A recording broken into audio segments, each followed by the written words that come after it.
Nós vamos continuar a mensagem de semana passada.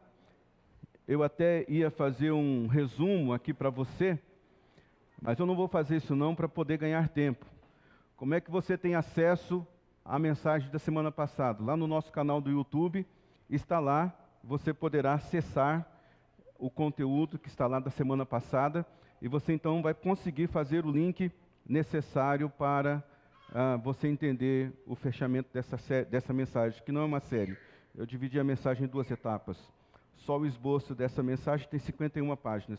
Se fosse pregar todos eles, a gente ficaria perto de 2 horas aqui conversando. Nós vamos ler Mateus, capítulo 27. Enquanto você abre a sua Bíblia, nós estamos orando nessa tarde pelo Maicon. O Maicon, ele é filho da Débora. Ele sofreu um acidente de moto agora à tarde, está entubado, sedado, está fazendo exames. Eu peço para que você ore por ele. Também nós estamos orando pelo irmão da Mary, o David. O David também, essa semana, está internado, entubado. Os médicos não dizem muita coisa, mas vamos orar por ele, para que Deus possa restabelecer a sua saúde. O Maicon e o David são motivos da nossa oração. Mateus capítulo 27, vamos ler versículo 45.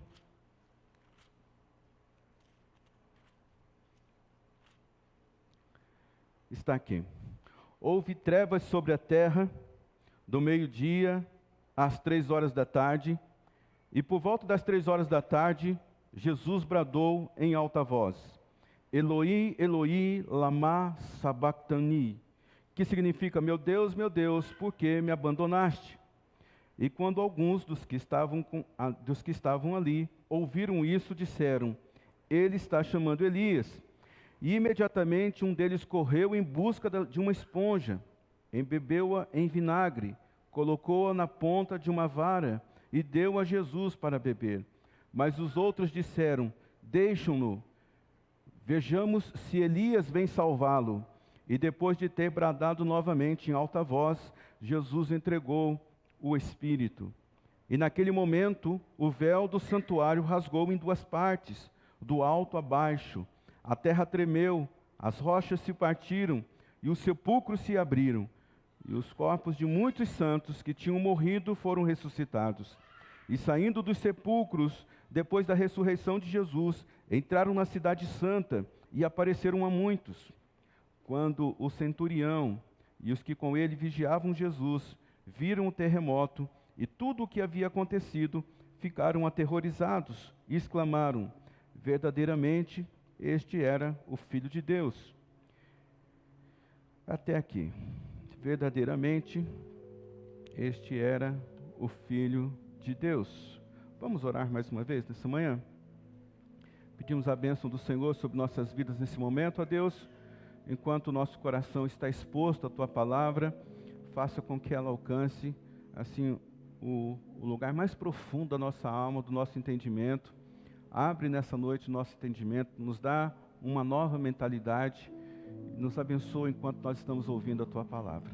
Eu peço a graça do Senhor sobre a minha vida, porque são temas que a gente não sai daqui aplaudindo, a gente sai daqui pensando, mas me ajuda nesse momento a entregar a palavra de maneira mais completa possível. Eu oro te pedindo essa graça em nome de Jesus. Amém, Senhor. Viver a partir da ressurreição é viver a partir da eternidade. Nós lemos esse texto, eu não vou pregar sobre ele expositivamente. Esse texto ele serve apenas para fazer com que a gente entenda como foi importante esse momento, um momento divisor, né, da morte de Jesus, e quais são as implicações que isso tem, né? O que significa viver a partir da ressurreição, o que significa viver a partir da eternidade. Semana passada, então, nós compartilhamos 4 visões importantes do que significa viver a partir da ressurreição e a partir da eternidade. E hoje, então, nós vamos completar com mais 3 ambientes que, se você conseguir olhar para eles, você não precisa concordar, você só precisa apenas pensar sobre eles. Se você pensar sobre ele, Deus já vai dar para você um entendimento novo nessa noite. Então eu começo a partir da quinta forma de nós vivermos a partir da eternidade, a partir da ressurreição. Viver a partir da ressurreição é viver a partir da eternidade. E ter esse entendimento significa dizer que Deus não me fez escolhê-lo, mas Ele sabia que eu ia escolher Ele. Bem, Deus, a gente já pregou aqui outros dias, que Deus não faz coisas ruins para que você se entregue a Ele. Deus nunca vai fazer algo para você, a fim de que você o reconheça como o Senhor da sua vida. Sempre que Deus vai fazer para você, vai ser o bem. Deus é bom, Ele não pode negar a sua natureza. Então esse entendimento que nós temos, que Deus permitiu que isso acontecesse, Deus permitiu que aquilo acontecesse, a gente tem que tirar esse ambiente da nossa mente, porque não é assim que funciona. Não é Deus que está bravo com a gente, é o maligno que está bravo com a gente. Nós já estamos em um lugar sentado, como diz a palavra, em regiões celestiais com Cristo Jesus, de maneira que nós já estamos em um lugar privilegiado. Você lembra que o ponto anterior dessa palavra diz que a nossa vida ela está programada para terminar em glória, porque aquele que Deus escolheu, Ele justificou, e aquele que Ele justificou, Ele glorificou. Então, já está tudo pronto, está organizado. Então, entenda que Deus não me faz escolhê-lo, Ele não me força, não força ninguém a escolher Ele, mas Ele sabe que em algum momento você vai optar pela vida dele. Esse entendimento, muitas pessoas têm essa linha teológica chamada linha da predestinação, né? Que traz para a gente o entendimento de que apenas algumas pessoas vão ser escolhidas por Deus. Deus apenas predestinou algumas pessoas para alcançar o céu. E se isso fosse uma verdade, nós teríamos que parar de pregar o Evangelho. Porque então, se Deus já tem aqueles que vão ser salvos, por que eu preciso ficar pregando o Evangelho? Quando a Bíblia fala aqui que Ele predestinou, Ele está dizendo assim, que Deus, no seu ambiente de eternidade, porque esse é o ambiente que Ele vive, então, no ambiente de eternidade, Ele já sabe que em algum momento você iria receber o seu Filho Jesus como Senhor e Salvador da sua vida. Então Ele não força isso para você, mas como Ele tem a sua vida escrita, porque Ele te escolheu antes da fundação do mundo, Ele já sabia que em algum momento da sua vida, você vai estar com Ele. É como a gente conviver com pessoas que aceitaram Jesus e elas abandonaram a fé. Né? A gente fica muito preocupado, principalmente com os nossos filhos, né? Ai meu Deus, meu filho está assim, minha filha está assim. Mas calma, Deus já tem a história dele escrito. Em algum momento ele vai estar de novo rendido aos pés do Senhor, porque esse é o plano de Deus para a vida dele. Mas Deus não vai forçar ninguém a aceitá-lo. Bem, a Bíblia fala que Jesus morreu por 3 dias, esteve morto por 3 dias, né? A Bíblia vai falar que nesses 3 dias ele foi para o Seol. O Seol não é o inferno. A Bíblia fala de 2 ambientes antes do julgamento. A Bíblia fala de 2 ambientes antes que o julgamento venha e a gente esteja, ou a pessoa vai direto para o inferno, que o inferno aqui é longe da presença da bondade de Deus, longe de Deus, ou a pessoa então vai morar com Deus. Então, a Bíblia fala do ambiente que é o Seol. O Seol é esse ambiente onde a pessoa morre e aquele que não aceitou Jesus enquanto ele está vivo aqui, ele vai ficar nesse ambiente esperando até que o julgamento venha para que ele possa ter um destino eterno. A Bíblia fala também do seio de Abraão. O seio de Abraão é esse lugar onde aqueles que aceitaram Jesus vão ficar e vão esperar o julgamento para que possa estar na eternidade direto com Deus. Você tem, é fácil você entender isso, parece ser difícil, mas não é não. Jesus contou uma parábola, ele contou a parábola do rico e do Lázaro. Você lembra que nessa parábola, o rico muito queria sair dali, o Lázaro também queria fazer alguma coisa por ele, porque eles estavam em lugares diferentes, um estava no Hades e o outro estava no seio de Abraão. Um estava na sala de entrada do inferno e o outro estava na sala de entrada do céu. Assim, para ficar mais fácil para a gente entender, né? E a Bíblia fala que, o rico fala assim, deixa Lázaro vir aqui e pelo menos molhar a minha língua com o dedo. Ele fala assim, deixa então pelo menos eu descer lá e avisar para os meus parentes, para todo mundo que existe mesmo o céu e que existe um lugar de condenação eterna. Deixa eu ir lá. Então a parábola diz que o Senhor diz assim: não, se ele não ouviu os profetas que estão lá, como é que ele vai ouvir alguém que sai do ambiente, do seio de Abraão ou do Hades para poder vir aqui na terra e pregar o evangelho de novo? Eu fico imaginando, né? A Bíblia fala aqui que quando Jesus Cristo ressuscitou, houve um terremoto e muitas pessoas ressuscitaram. A Bíblia diz que foram muitos. Você imagina? A mulher, né? O marido dela faleceu, ela está lá na casa com a família. Daqui a pouco chega o marido dela lá, que já tinha sido sepultado há 10 anos, há 15 anos, há alguns meses. Imagina isso.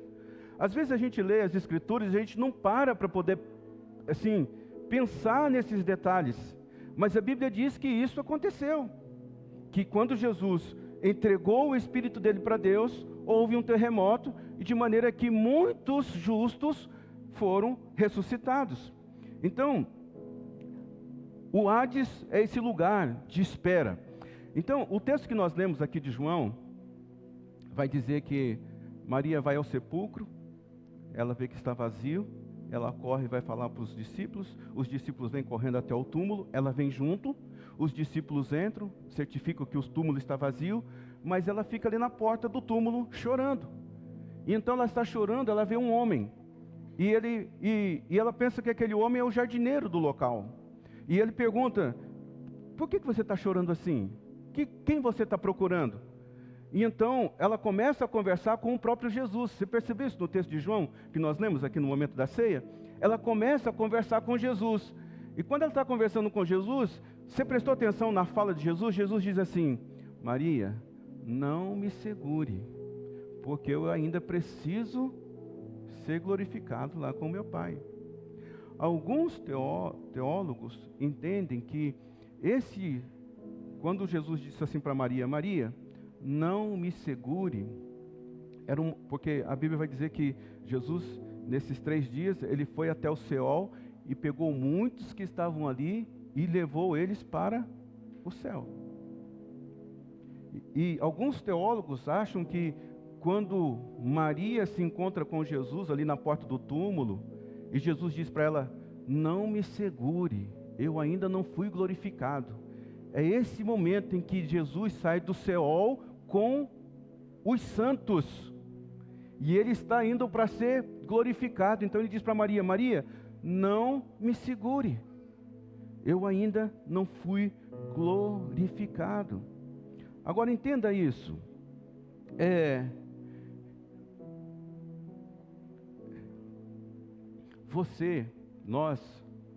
Nós recebemos a eternidade passada, presente e futuro.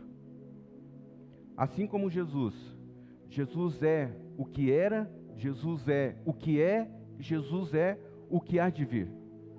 Ele está fora do nosso tempo. Nós aprendemos isso semana passada. Quando Jesus, ele deu para você a vida eterna, ele não deu apenas algo do momento. Ele deu algo que era do passado, algo que é de agora e algo que será do futuro. Então, se você está esperando que aconteça assim o céu na sua vida somente quando você morrer, você está enganado. Porque você já está vivendo no plano de Deus, você já está vivendo esse ambiente da eternidade. Você já está vivendo esse ambiente da ressurreição de Jesus. Daquele que era, daquele que é e daquele que há de vir.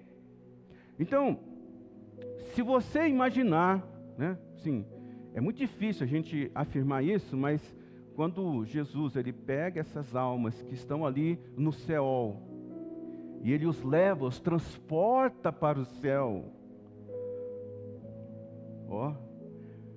pode até ser que lá quando ele fez isso, e ele fez isso antes da fundação do mundo, lembra? Ele já nos pegou ali e nos transportou para o reino da sua glória. Precisa de um pouquinho de porque quem ele predestinou, ele chamou. Quem ele chamou, ele justificou. E quem ele justificou, ele glorificou. Romanos capítulo 6 vai dizer: portanto, fomos sepultados com ele na morte por meio do batismo, a fim de que, assim como Cristo foi ressuscitado dos mortos, mediante a glória do Pai, também nós vivamos uma nova vida. Se dessa forma fomos unidos com Ele, na semelhança da sua morte, certamente o seremos também na semelhança da sua ressurreição. O que nós precisamos aprender a viver é aprender a viver a partir da ressurreição de Jesus, a partir desse ambiente da eternidade. Ele morreu por todos, para que aqueles que vivam, já não vivam mais para si mesmo, mas para aquele que ele morreu e ressuscitou. De agora em diante, ninguém mais consideramos do ponto de vista humano. Ainda que tenhamos considerado a Cristo dessa forma, agora já não consideramos assim. Portanto, se alguém está em Cristo, nova criação é. As coisas antigas já passaram, e eis que surgiram coisas novas. Eu não li direito esse texto, mas preste atenção nele. E ele morreu por todos, para que aqueles que vivam, já não vivam mais para si mesmo. Eu e você, a gente não está vivendo mais para nós mesmos.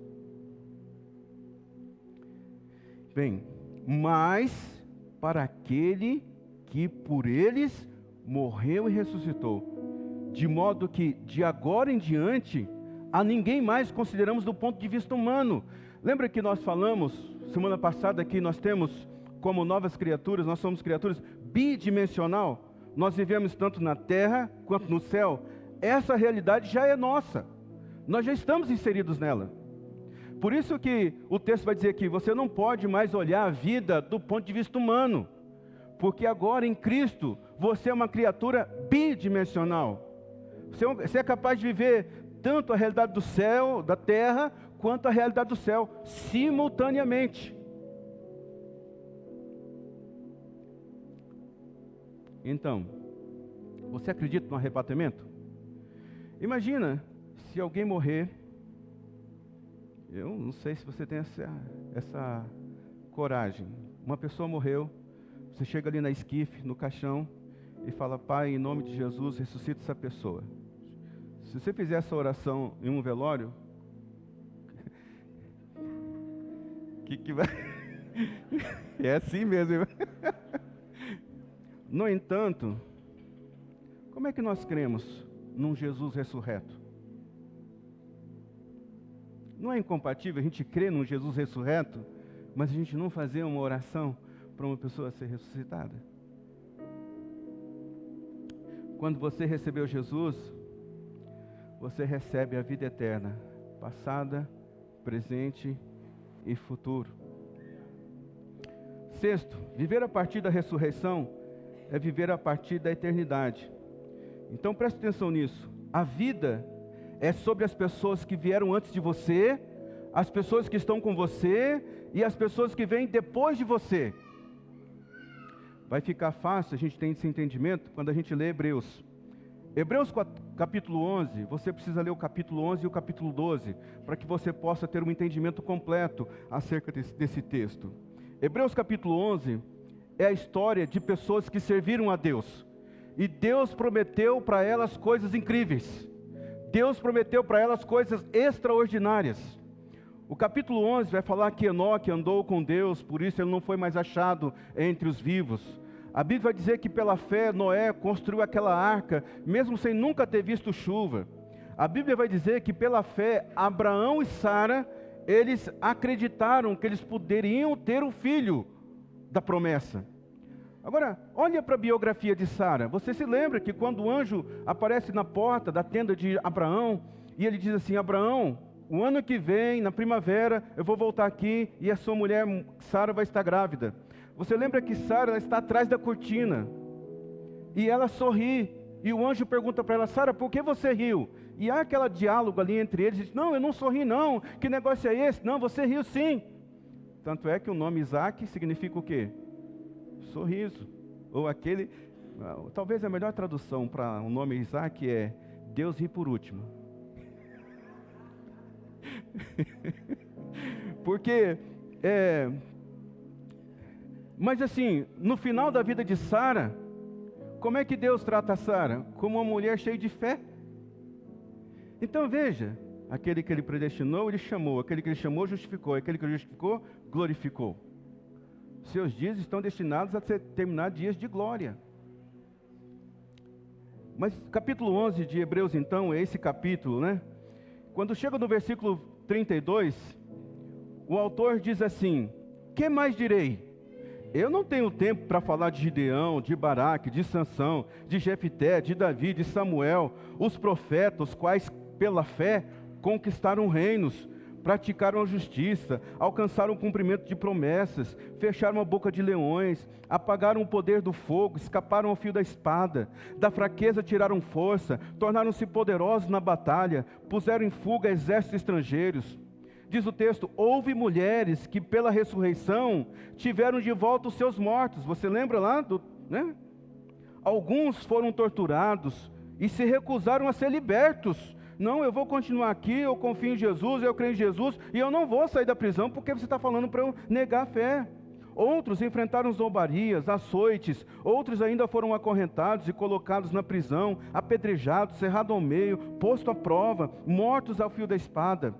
Andaram errantes, vestidos de pele de ovelhas e de cabras, necessitados, afligidos, maltratados. O mundo não era digno deles. Vagaram pelos desertos, montes, pelas cavernas e pelas grutas. Mas o que me chama a atenção nesse texto é essa parte. Todos estes receberam um bom testemunho por meio da fé. Olha, Abraão foi um homem de fé, Sara foi um homem de fé, Enoque foi um homem de fé, Sansão, Gideão foi um homem de fé. Parabéns pela sua fé.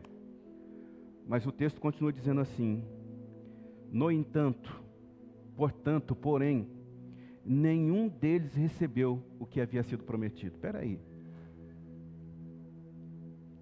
Nenhum deles recebeu o que havia prometido? Sim. Por quê? Diz o texto: porque Deus havia planejado algo melhor para nós, para que conosco fossem eles aperfeiçoados. Qual que é a chave aqui? Você conhece aquela prova de atletismo, revezamento, corrida, 4x4? Então assim, como é que eles fazem? Eles pegam o corredor mais resistente, mais veloz, ele coloca para sair primeiro. E ele coloca o segundo melhor, com o melhor tempo, para sair em quarto. E os dois, mais ou menos, eles colocam no meio.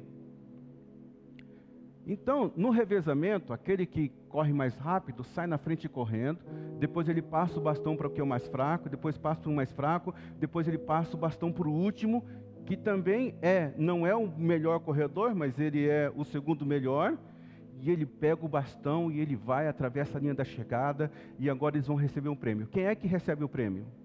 É só aquele que cruzou a linha de chegada, ou são todos os 4? Todos os 4. Isso ainda não é a volta de Jesus, não. Esse barulho. Então veja o que esse texto está falando aqui, ó. Esse texto está falando que esses homens todos aqui da galeria de fé, eles receberam um bom testemunho da sua fé, foram homens e mulheres cheios de fé, mas nenhum deles conseguiu receber o prêmio. Diz aqui, nenhum deles recebeu o que havia sido prometido. O quê? O prêmio. Porque Deus havia planejado algo melhor para nós. Hoje, eles, naquele tempo. Para que conosco eles fossem aperfeiçoados. Então esse texto me dá um entendimento de que Abraão, Sara, Jacó, todo mundo só está esperando você cruzar a linha da chegada para todos receberem um prêmio. Isso significa dizer que eu e você, nós não vivemos mais para nós. Nós corremos a nossa corrida de fé pelos que vieram antes de nós, pelos que estão conosco e pela geração que ainda vai vir. Quando você pega aqueles números ali do Alto de Páscoa, 50 conversões, pastor, 50 conversões são 10 conversões por dia de sessão. Nós investimos esse ano no Alto de Páscoa, tínhamos planejado mais ou menos aí 17 mil, mas provavelmente vamos chegar a 20, 21. Você pega 21 mil reais, você divide por 50. Mas essa não é a conta que a gente deve fazer. Porque uma alma, ela tem um valor que altera toda uma geração. Essas 50 pessoas que nós alcançamos para Jesus, se elas confirmarem a sua fé, sendo batizadas, em qualquer igreja, em qualquer lugar, toda uma geração será mudada. Se você não viver a sua fé hoje, a próxima geração vai sofrer. Se você não ficar firme com Deus hoje, a próxima geração vai sofrer. Não somente eles, mas nós estamos correndo a nossa corrida por causa dos que vieram antes da gente também. Você lembra que esse texto vai dizer que nós estamos rodeados de uma grande nuvem de testemunha? Eu fico imaginando que aqueles que foram e aqueles que estão por vir, estão olhando para a gente, estão falando assim: vai lá, meu filho, caminha mais um pouco, fique firme, porque os que vieram antes dependem de você, os que vão vir depois dependem do que você está fazendo hoje com a sua fé. Você imagina se a gente deixar de executar o alto de Páscoa?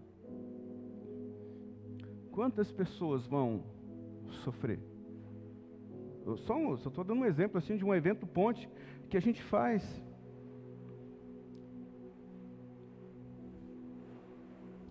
Muita coisa aqui. Então, eu e você, nós temos uma responsabilidade por aqueles que nasceram antes de nós, por aqueles que nasceram agora junto conosco e por aqueles que ainda vão nascer. Todos eles estão torcendo para que a nossa fé, a nossa caminhada de fé, seja uma caminhada, sabe? Algumas coisas na sua vida não faz sentido. Irmãos, não faz sentido.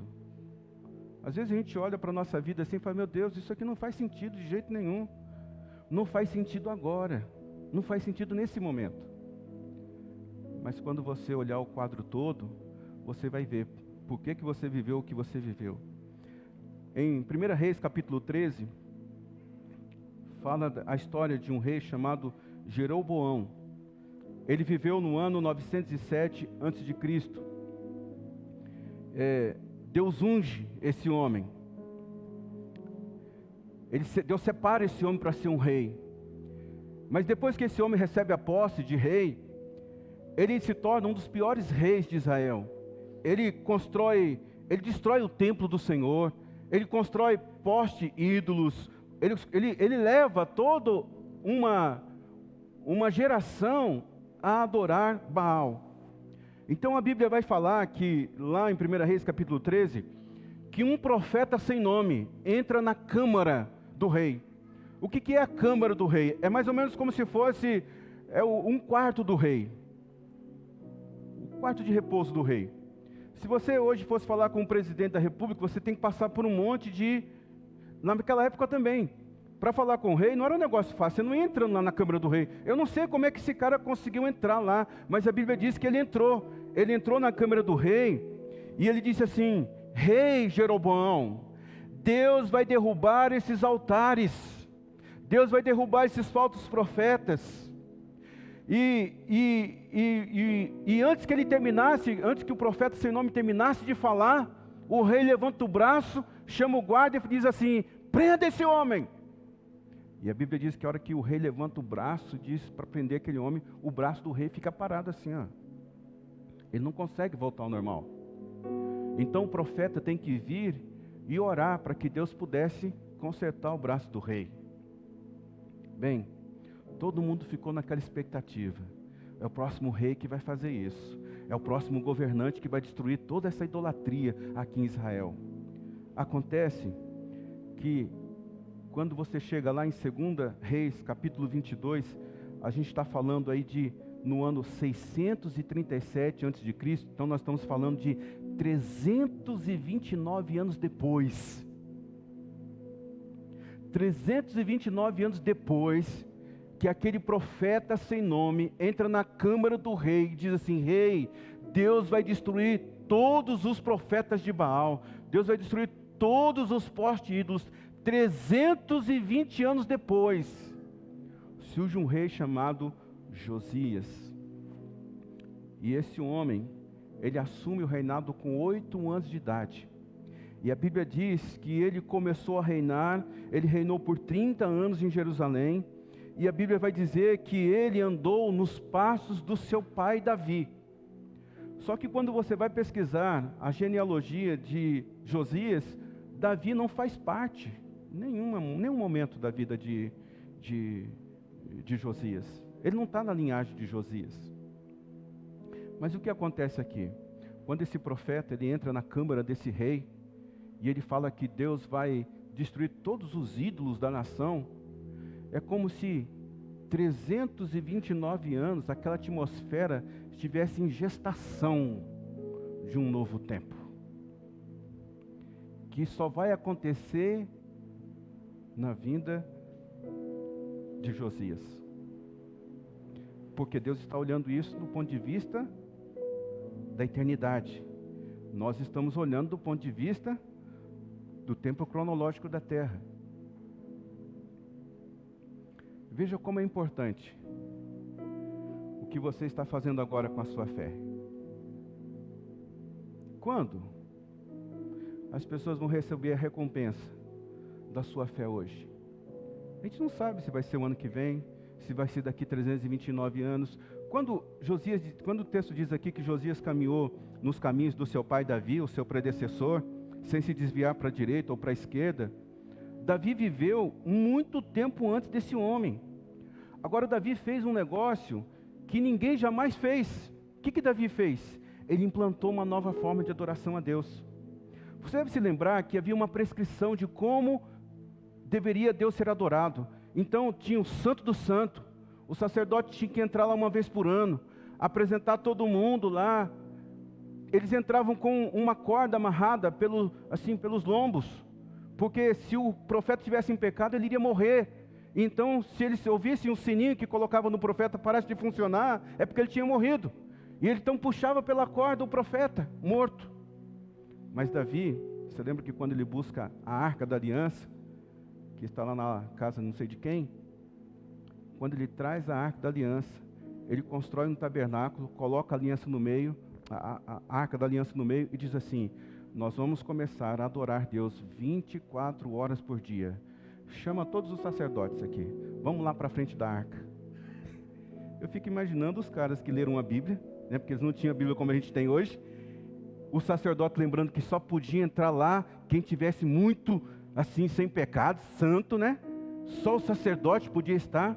Davi diz assim: vai você. O cara fala assim: não, começa pelos mais velhos. não, né? Então deixa que eu vou. A Bíblia diz que Davi, que não era da linhagem sacerdotal, ele vai lá e começa a cultuar a Deus. E ele cultua a Deus por 38 anos. Ele gerando adoração a Deus, criando uma atmosfera. Davi foi um homem que enfrentou poucas batalhas, mas ele foi um homem que adorou a Deus constantemente, por 38 anos. Depois de muito tempo, a Bíblia vai dizer que Josias andou nos caminhos do seu pai Davi, o seu predecessor. Você já imaginou se daqui a algum tempo, alguém dizer lá na frente que andou nos caminhos da Camila?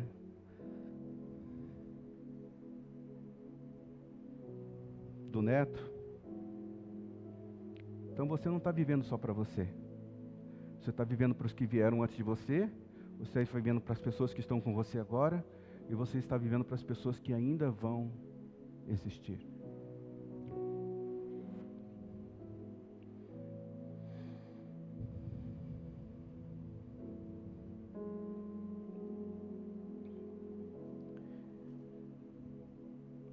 Eu vou ter que parar. Vou ter que terminar por aqui. Mas antes de terminar, eu quero terminar com isso. Chris Vallotton, um autor, ele escreveu 8 formas de ver de ver a escatologia. Escatologia é o tema que trata das coisas dos últimos tempos. Mas antes de falar sobre isso, eu preciso falar para você que em 1970 foi lançado um livro chamado Satanás está vivo e ativo no planeta Terra. Satanás está ativo e vivo no planeta Terra. Esse livro aqui, ele foi lido por muitas e muitas pessoas. Então, até 1970, se você olhar, né, se der uma olhada na cronologia humana, até 1970 as pessoas elas tinham expectativa de um Deus bom, de um futuro bom. Mas a partir de 1970, a partir desse livro aqui, esse livro foi disseminado tanto, e esse livro ensinou que haveria o milênio, um arrebatamento. Ele ensinou que nós só devíamos viver as bênçãos de Deus só no futuro, não era para ser vivido agora. A partir desse livro aqui, surgiu aquele outro livro que se tornou filme depois, Deixados para Trás, acho que é esse o nome do filme.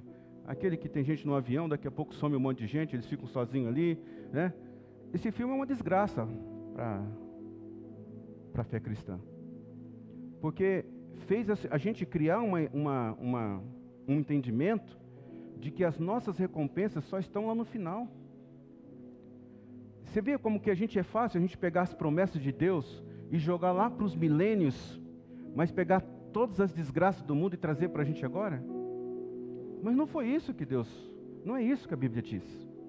A Bíblia diz que se você viver a partir da eternidade, que se você viver a partir da ressurreição, de que você está sentado com Cristo em regiões celestiais, todas as bênçãos são possíveis para você agora.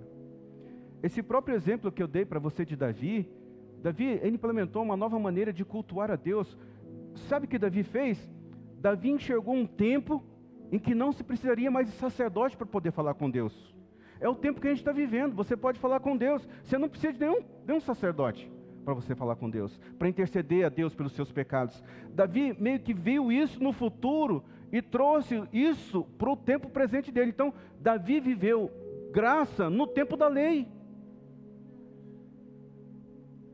Eu não sei quantos estão conseguindo me acompanhar, porque eu estou olhando para a cara de vocês estão meio assim, mas eu acho que vai dar certo. Acho que a gente vai terminar em um bom lugar, né?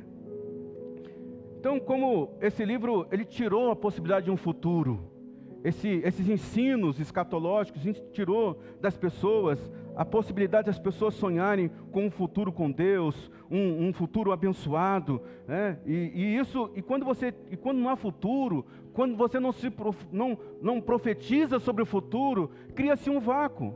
Você pode observar que o tempo de maior trevas tem acontecido pós o ano 1970. É pós o ano 1970 que, quando os profetas pararam de falar sobre o futuro, veio a nova era.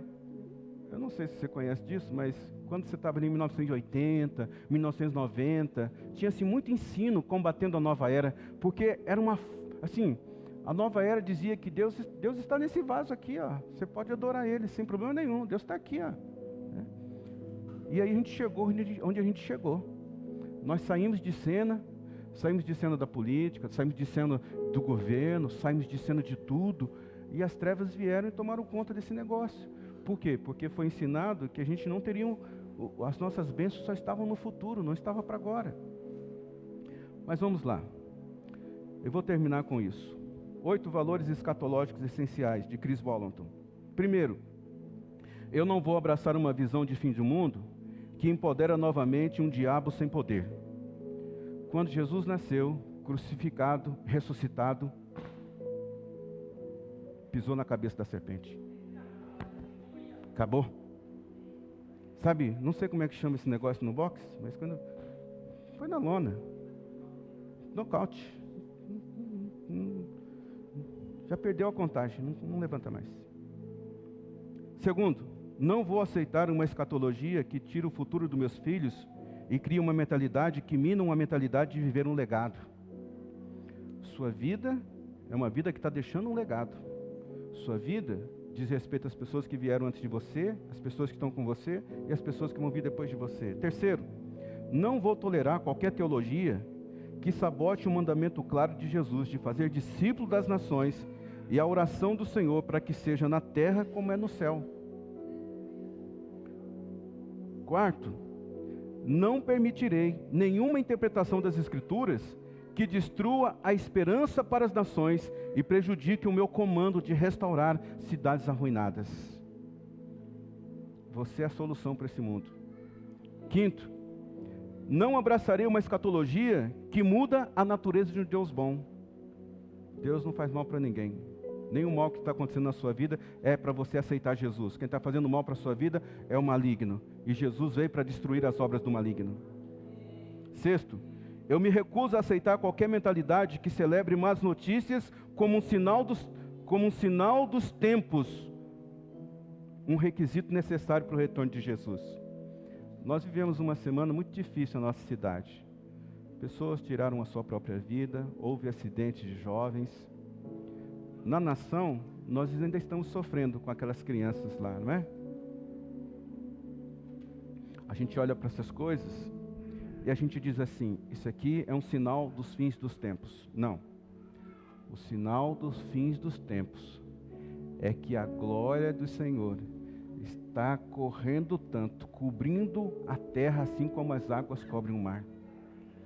O fim dos tempos não vai ser fim de desastre. Porque, irmãos, a Bíblia diz que quando a gente ouvesse falar dos fins dos tempos, a gente ouviria de rumores de guerra, nós ouviríamos de terremotos. Quanto tempo a gente está monitorando terremoto? Quanto tempo? O homem inventou a máquina lá para monitorar terremoto. Quanto tempo nós estamos debaixo dessa ameaça de uma terceira guerra mundial, da segunda guerra mundial, primeira guerra mundial? Irmãos,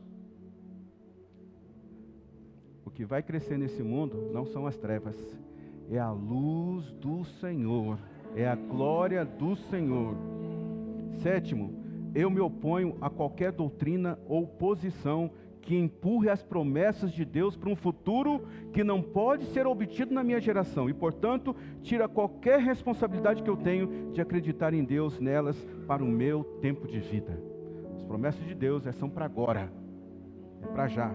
Oitavo, não acredito que os últimos dias sejam tempos de julgamento.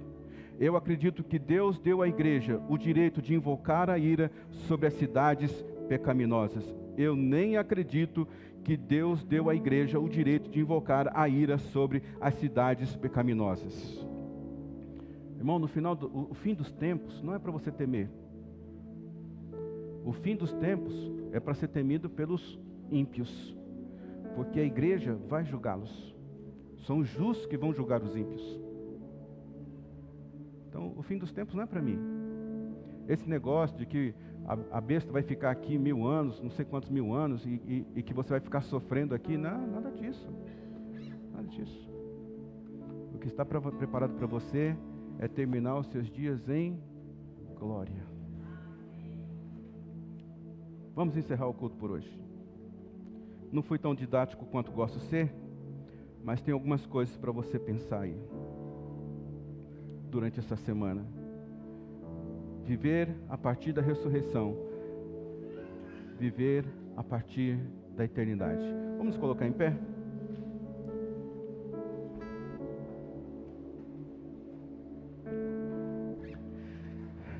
Feche os seus olhos. Deus, é o Teu Santo Espírito que completa a obra no nosso coração. Portanto, eu te peço nessa noite que aquilo que não ficou compreendido, o Teu Santo Espírito faça compreender. Porque não é pela minha argumentação, é pelo seu convencimento, Espírito Santo de Deus. Eu abençoo você para que você tenha uma semana vivendo a partir da eternidade. Eu abençoo você para você ter uma semana vivendo a partir da ressurreição. Porque Ele vive, nós podemos crer que tudo vai ser melhor. Tudo vai ser melhor. Eu abençoo a sua vida para uma semana cheia de vitória. E eu faço isso no nome poderoso de Jesus. Que o amor de Deus, a graça do nosso Senhor Jesus Cristo e a consolação do Espírito Santo de Deus esteja sobre a sua vida, hoje e para todo sempre. Amém.